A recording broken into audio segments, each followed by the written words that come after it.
Hello guys! Welcome sa aming munting channel. Maraming salamat po sa inyong pagtambay. Ito guys, today's video guys, ang gagawin ko ay maglilinis ng electric fan. Kasi napakarami na ng electric fan namin guys. At napakahina na ng hangin na binubugan niya dahil natatakpan na ng mga agiw o alikabok. So guys, ito kailangan nating linisin ito. Ingat lang po guys, kasi ingatan natin mabasa yung motor kasi delikado yan guys. Masisira po ang ating electric fan pag nabasa po yan. Kaya kailangan yan guys. Ito yung basahan yung natin sa motor guys. At ito naman po sa mga sa labas, sa LEC, sa mga iba pa po, kailangan po yan guys. Linisin natin yung mabuti. Lagyan natin so guys, ito pa lang muna guys, tanggalin muna natin kasi ang electric fan na po na ito ay kakaiba dahil hindi po siya yung umiipit lang, naka-screw po siya. Kaya ngayon tatanggalin natin gamit ang kutsilyo guys. Pwede natin gamitin yan as long as yung thread kayang tanggalin yung kutsilyo. Hinahanap ko kasi screwdriver ko guys, pero hindi ko makita. Kaya ito guys, kutsilyo na lang ginamit ko. Kaya guys, dahan-dahan lang po tayo. Tayo. Saka guys, ang tinatanggal natin mga parts, electric fan, i-secure natin na hindi mawawala. Kasi once guys, na nawala yan, hindi na po natin maikakabit ng maayos yan. Ayan guys, kitang-kita nyo naman ang alikabok ng aming takip ng electric fan. Kaya guys, ang hina na ng hangin. Parang wala na akong nakaramdamang hangin guys pag electric fan. So kailangan natin linisin ito ng maayos para tumakbo. At ang bunga ng hangin niya guys is fresh and strong para malakas guys. So ayan, tinanggal ko ng LEC guys. Kailangan natin bugasan yan gamit ang ating detergent na sabon o kaya dishwashing guys, para kasi nga po ito ay alikabok at medyo parang may langis guys. Kailangan natin detergent o kaya powder guys o kaya dishwashing para yung kanyang lagkit guys, parang mamantika guys, mawala. So ngayon guys, ayan guys, nakita nyo naman may mga books pa, may mga tali. Kasi pag naikot ng electric fan guys, humihigop lahat yan guys. Kaya iwasan natin maglagay ng mga tali o kaya yung mga books na natanggal. Kasi yan guys, ididikit po yan sa ating electric fan at yan ang magpapabagal sa ating LEC. So ito guys, tatanggalin po natin sila ng isa-isa. Dahan guys. Then guys, ayan guys, oh, napakarami na. Simple lang po guys. Hindi naman kailangan natin kahit anong gagawa nito, kahit kayo lang guys, kaya nito. Basta guys, yung mga gamit, yung mga electric fan na tinatanggal natin, kakabisaduhin natin para guys, nang sa gayon pag nalinis na natin, maikabit po natin sila ng maayos at sa tamang pagkabit guys, para walang aksidente na nangyayari sa inyo. So ayan guys, nakita nyo tinatanggal na yung mga screw gamit ang kutsilyo lang guys. Kasi ng mga yung pinakabutas niya guys, kayang-kaya naman po ng kutsilyo guys. So guys, dahil nga po kanina nahanap ko yung aking screwdriver, hindi ko nahanap. Gumawa na lang po ng ibang paraan. Nakita ko yung kutsilyo namin at kaya naman po sa matanggal ng mga screw, kaya yun na po ang ginamit ko. Ayan guys, okay natin tanggalin mga parts para po ito ay malinis natin maayos.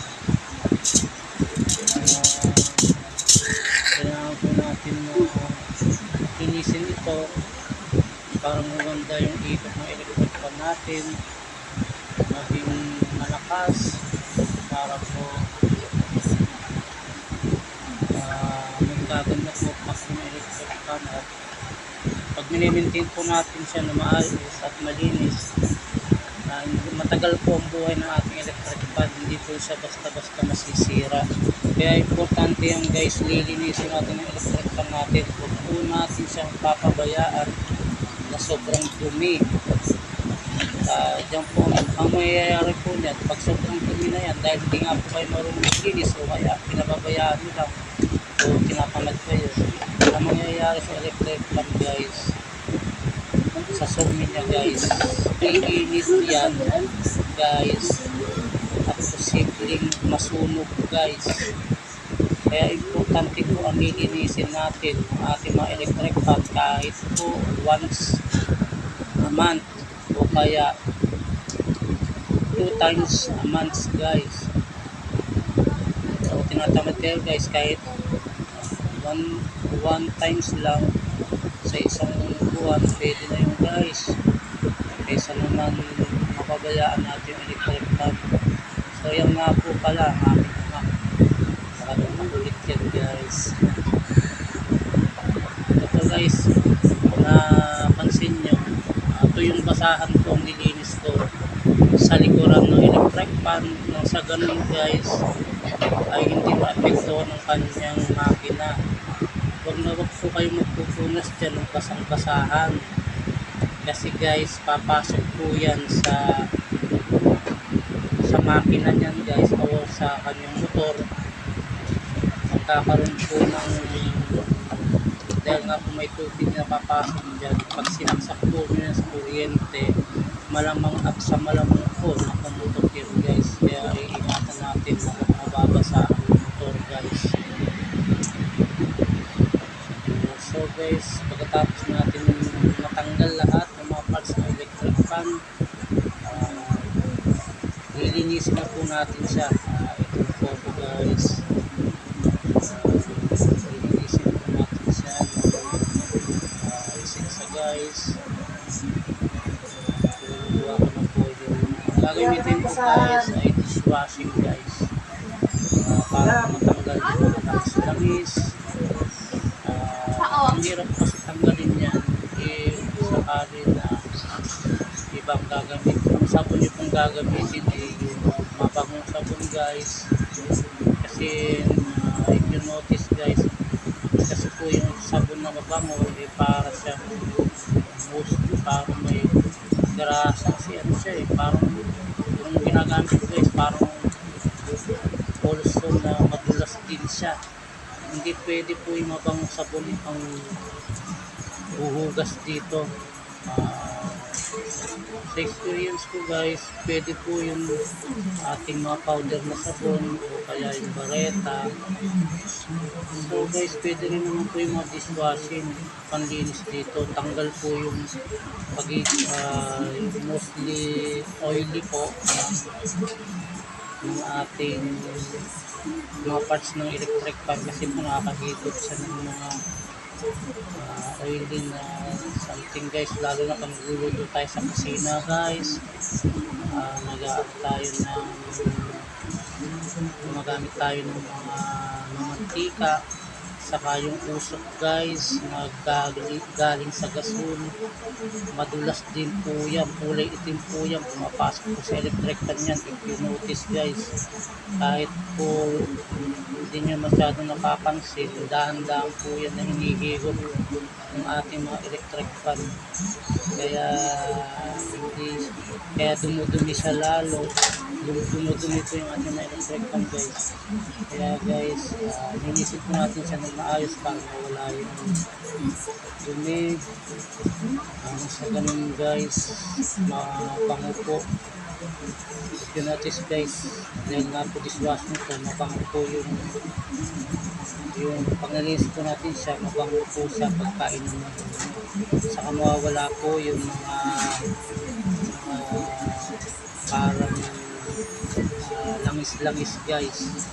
Malilinis po ng maayos ang ating mga parts ng electric fan natin.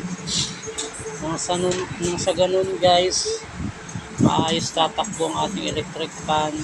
Mamimaintain natin ang kalinisan nito at matagal po masisira ang ating mga electric fan guys. Hindi po biro ang bumili ng electric fan guys, mahal na rin po ngayon. Yung mga ganitong electric fan guys ay nasa 1,700 guys ang isang ito. Dati guys mura lang, pero ngayon mahal na talaga guys. Hindi naman po pwede bibili tayo tapos ilang buwan lang sira na agad. So guys, kaya kailangan sa pagbili rin po ng electric fan, ano naman yan guys, kahit mura lang yung nabili yung electric fan, basta po inaalagaan natin ng maayos ang electric fan. Minimaintain natin siya, huwag po natin pababayaan na puro dumi. Kailangan po natin siyang linisan guys, 2 beses sa isang buwan, o kung tinatamad kayo kahit 1 beses lang. Pero guys, hihina na po yung performance niya. Kumbaga yung hinihigop na hangin at yung ilalabas po niya mahina na kasi natatakpan ng mga dumi yung cover ng electric fan. If you notice guys, meron siyang cover na parang tie wire, so kasi laki na po ng tie wire to guys. Pag yan guys ay natakpan ng mga dumi, yung likod pati yung harapan guys, napapansin ninyo na ang hina ng electric fan ninyo kahit todo na guys. So mahalaga pa talagang linisin natin yan para fresh po yung hangin na ibubuga sa atin ng ating mga electric fan. Huwag po natin papabayaan na puro dumi siya. Simple lang naman po maglinis guys. Hindi naman ito nakakapagod. Saka po exercise pa sa katawan natin po guys. Gaganda yung pagdalo ng dugo natin guys. Sa paglilinis guys po ma-workout ang ating mga katawan. Simpleng gawain lang ito guys. Hindi kayo masyadong papagod at malaking tulong to sa ating pamilya guys. Sa ganun fresh na hangin ang malalanghap ng ating mga anak. So ito na guys, kaya na guys, aayusin na natin siya. At tandaan nyo po na yung mga parts huwag natin papaligtaan, ilalagay po natin siya ng tama guys, kung sa ganun maayos yung pagtakbo ng electric fan natin. Saka kailangan guys kumpleto guys, pati yung mga tornilyo kung natin kakaligtaan na ilagay o kaya maiwawala guys, kasi hindi na po tatakbo ng maayos ang electric fan natin. Sayang lang po yung effort natin. Kaya lang mahalaga po na i-memorize natin yung mga bahagi ng electric fan natin. Itatabi natin sa maayos o kaya one by one guys, i-memorize natin yung pag ano na ang kung saan siya ilalagay. Once po na nakalimutan natin o mawala natin isang tornilyo dyan guys, mababawasan na yung performance ng ating electric fan. Masisira na siya guys, hindi na maayos. Kaya importante lahat guys na kumpletuhin natin yung paglagay ng mga item ng ating mga parts ng electric fan. Huwag po natin iwawala sa ating paglilinis guys. So ito na guys, nilalagay ko na yung pinaka-cover ng motor ng electric fan. Mahalaga po yung cover na yan para yung motor natin hindi naka-expose. Once po kasi na naka-expose yan at nahawakan ng bata, sigurado pong makukuryente ang ating mga anak. Kaya importante po yung cover ng motor ilalagay natin guys. Yan ang huwag natin kakalimutan. At Huwag po natin kakaligtaan, pabayaan guys. Kasi importante po talaga yan. Yan po kasi yung nagpo-cover sa motor para po hindi tayo wala pong accident sa pamilya natin. So ito yung guys, yung po yung pinaka ano po, stop stop button po ng ating electric fan yan guys, para pwede natin stop yung pag-ikot guys, hindi siya magro-rotate. So yun na po yung pinaka uh, folder guys ng ating pinaka cover ng LEC natin guys. Ayan guys, ang hirap lang po kasi dahil gamit ko po yung kutsilyo, hindi ko po makita kasi yung screwdriver ko kaya kutsilyo na lang po muna. Kaya naman po kaso nga lang hindi po katulad ng screwdriver, napakadali po kasi tugmong-tugma po siya sa ano ng screw guys, sa butas. Hindi kagaya ng kutsilyo guys, kailangan mo pang itagilid guys para tumama dun sa pinaka butas niya. So yun guys, simple yung naman po maglinis ng electric fan. Simple gawa ito guys, kaya na ito guys. So yun guys, pinaka-cover ng LEC natin.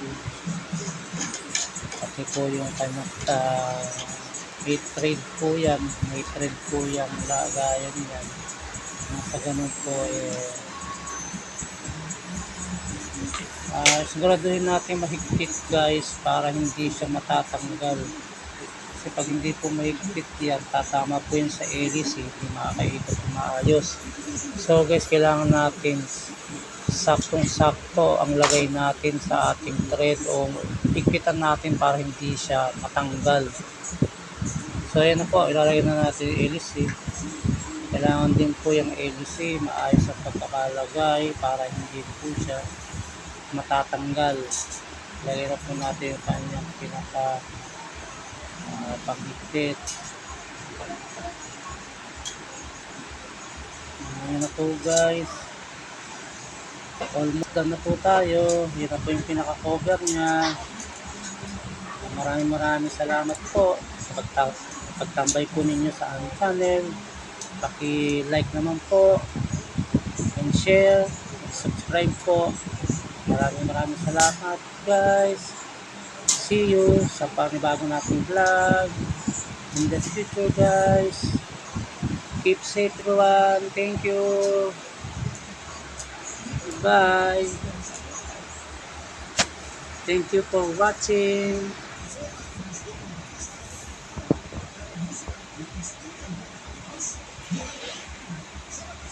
Bye everyone.